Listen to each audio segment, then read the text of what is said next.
भाई एक साहब मेरे को बोले कि अरे नहीं असद साहब आप तो जीत रहे कैसा भी। बोला कैसा कैसा मालूम आपको इल्म गैब है आप कहने, या आप कहने कश्फ करामात जारी हो रहे। नहीं हम दुआ कर रहे। अरे मेरे भाई तारीख गवाह है कि दुआ के साथ मैदान अमल में आना पड़ता आपको। मैं दुआ कर भाई यकीनन दुआ बहुत बड़ी चीज है। अगर दुआ पे ही सब हो जाता तो फिर लोग को मेहनत ही नहीं करना पड़ता।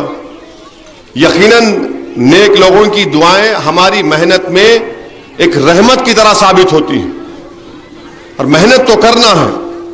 तो इसीलिए मेरी आपसे गुजारिश है, उन हजरात से भी मेरी गुजारिश है कि हैदराबाद छोड़ के मत जाइए, रहिए, अपनी वोट का इस्तेमाल करिए अपनी जमात की कामयाबी के लिए।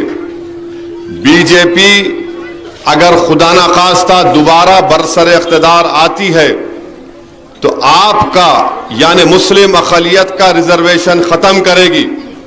रिजर्वेशन खत्म होगा तो जो गवर्नमेंट के medical engineering MBA MCA colleges में जो एडमिशन मिलता 4% का खत्म करेगी। नौकरियां मिलती है कांस्टेबल की खत्म हो जाएंगी। बीजेपी अगर दोबारा इख्तिदार पर आएगी तो इस मुल्क में यकसा सिविल कोड को नाफिज करेगी। यकसा सिविल कोड क्या है? उत्तराखंड एक रियासत है जहां पर बीजेपी इख्तिदार में है, वहां पर उन्होंने इस कानून बना दिया और वो कानून ये कहता है कि मुसलमान शादी करेगा तो स्पेशल मैरिज एक्ट के तहत करेगा, यानी निकाह से शादी नहीं होगी। शादी कैसी होती मुसलमान में? काजी साहब आते, खुद में निकाह होता, गवाह होता, फिर लिखते कि महर मौजल होगा, क्या होगा। अब महर भी नहीं दे सकते आप दुल्हन को, यह बीजेपी ने किया है। और अगर शादी को छोड़ना है, तलाक है या खुला है तो सब खत्म उत्तराखंड में। यह बीजेपी करना चाहती है पूरे मुल्क में। मेरी बात को गहराई से सोचिए आप। बीजेपी भारत के आईन को, कॉन्स्टिट्यूशन को खत्म करना चाहती है। जो दलित भाइयों को रिजर्वेशन मिल रहा उसको खत्म करना चाहती है। बैकवर्ड क्लास के जो लोगों को रिजर्वेशन मिल रहा उसको खत्म करना चाहती है। और भारत के आईन में दफा 29 और 30 के तहत अक़लियतों को, जिसमें मुसलमान ईसाई शामिल है, आपकी तहजीब को बचाने का उसमें प्रोविजन किया गया। आप अपने पसंद के तालीमी इदारे खोल सकते, चाहे मदरसा हो, इंजीनियरिंग मेडिकल कॉलेज हो, यह सब खत्म कर देना चाहती है बीजेपी। इसीलिए मैं कह रहा हूं CAA का कानून बीजेपी NPR NRC से करना चाह रही है, जोड़कर नाम निकलेगा यहां पर इस जगह का और किसी एक बल्दिया का ऑफिस में नामों की लिस्ट लगाई जाएगी और कोई आके बोलेगा कि मुबीन के नाम पर मेरे को इतराज है, तो गवर्नमेंट बोलेंगे मुबीन अब तुम बताओ कि तुम इस मुल्क के शहरी हो या नहीं हो। यह आसाम में हो चुका है, सुप्रीम कोर्ट के हुक्म पर हो चुका है। इसीलिए मेरी आपसे दर्दमंदाना अपील है कि यह मामूली पार्लियामेंट का इलेक्शन नहीं है, यह हमारे मुल्क का एक तारीखी इलेक्शन होने वाला है। अगर आप लोग काहली और कोताही का शिकार होंगे और उस वक्त खुदा ना खास्ता ये माहौल पैदा होगा तो तब जाके एक आधी प्याली कप चाय उस्माना बिस्किट लेके, नहीं मियां असद साहब बोले थे अपन यकीन नहीं करें, देर हो जाएगी। अभी से आप एक एक वोट को इस्तेमाल करो ताकि एक बहुत बड़ा पैगाम हम बीजेपी को दे सकें कि हम तुम्हारे इन तमाम फैसलों को मुस्तरद करते हैं।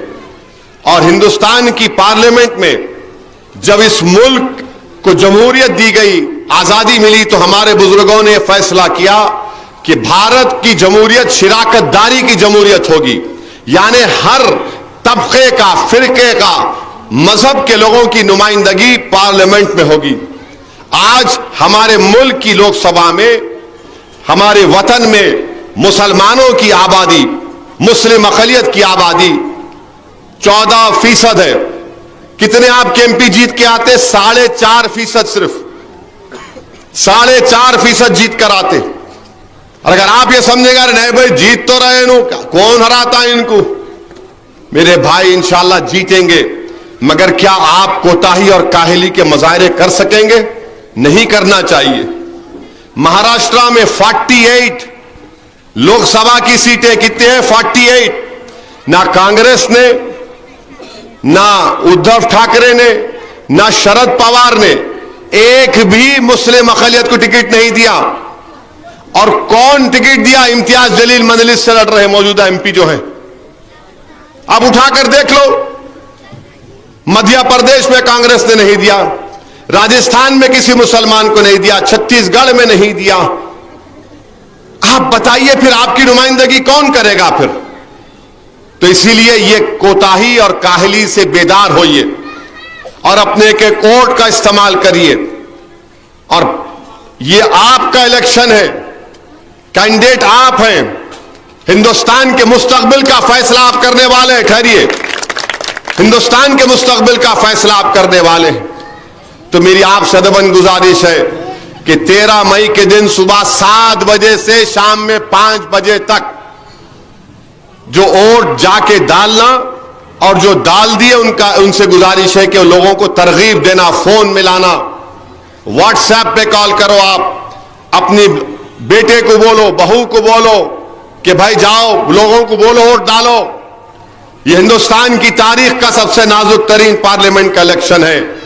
इसीलिए मेरी आपसे गुजारिश है। और आखिरी बात, जो बीजेपी के उम्मीदवार ने जो एक मस्जिद की तरफ तीर का निशाना किया, अब इससे बढ़ के कुदरत आपकी आंख खोलने के लिए और क्या करेगी?